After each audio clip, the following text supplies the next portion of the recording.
ಆಚಿ ಮಸಾಲ. ಎಂತ ಅಡಿಗೆಯ ರುಚಿಯಾಗೋ ರಹಸ್ಯವು 20 ರೂಪಾಯಿ. ಕಲಬುರಗಿಯಲ್ಲಿ ಹೆಂಗಿದೆ ಪರಿಸ್ಥಿತಿ? ಕರ್ನಾಟಕ ಬಂದ್ಗೆ ಕಲಬುರಗಿಯಲ್ಲಿ ಬೆಂಬಲ ಇದೆಯಾ?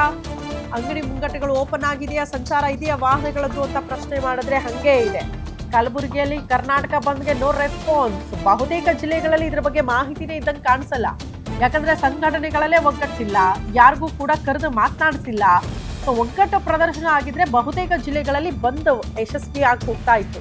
ಎಂದಿನಂತೆ ಸಾರಿಗೆ ಬಸ್ಗಳ ಓಡಾಟ ಇದೆ, ಖಾಸಗಿ ಬಸ್ಗಳ ಓಡಾಟ ಇದೆ. ಹೋಟೆಲ್ ಅಂಗಡಿ ಮುಂಗಟ್ಟುಗಳು ಯಥಾವತ್ತಾಗಿ ಓಪನ್ ಇರೋದ್ರಿಂದ ಜನಜೀವನ ಸಹಜ ಸ್ಥಿತಿಯಲ್ಲೇ ನೋಡೋದಕ್ಕೆ ಸಿಗ್ತಾ ಇದೆ. ಕಲಬುರಗಿ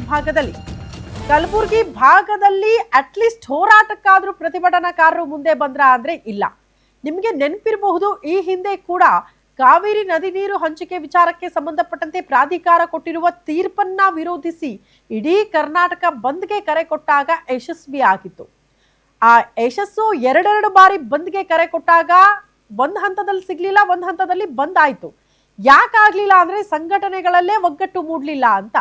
ಅಂದ್ರೆ ಈ ವಿಚಾರದಲ್ಲಿ ತಾರತಮ್ಯ ಇರೋದ್ರಿಂದಲೇ ಬಹುತೇಕ ಜಿಲ್ಲೆಗಳು ಬಂದ್ಗೆ ನಾವು ಬೆಂಬಲನೇ ಕೊಡಲ್ಲ ಅಂತ ಮುಂದೆ ಬಂದ್ಬಿಟ್ರು. ಹಂಗೆ ಈ ಬಾರಿ ಇಡೀ ಕರ್ನಾಟಕದ ಒಂದೇ ಒಂದು ಜಿಲ್ಲೆಯಲ್ಲೂ ಕೂಡ ಯಾರು ಕೂಡ ಬಂದ್ ವಿಚಾರಕ್ಕೆ ಸಂಬಂಧಪಟ್ಟಂತೆ ರೆಸ್ಪಾನ್ಸ್ ತೋರಿಸ್ತಿಲ್ಲ. ವಾಟಾಳ್ ನಾಗರಾಜ್ ಅವರು ಹಂಗಾದ್ರೆ ತಾವೇ ನಿರ್ಧಾರ ಮಾಡಿ ಯಾರನ್ನ ಕೂಡ ವಿಶ್ವಾಸಕ್ಕೆ ಪಡೆದುಕೊಳ್ಳದೆ ಬಂದ್ಗೆ ಕರೆ ಕೊಟ್ರಾ? ಈ ಪ್ರಶ್ನೆ ಇದೆ. ಹಂಗಾಗಿ ಯಾವ ಸಂಘಟನೆಯವರು ಈ ಜಿಲ್ಲೆಯಲ್ಲಿ ಬೀದಿಗಿಳಿದಿಲ್ಲ, ಹೋರಾಟಗಳಿಲ್ಲ.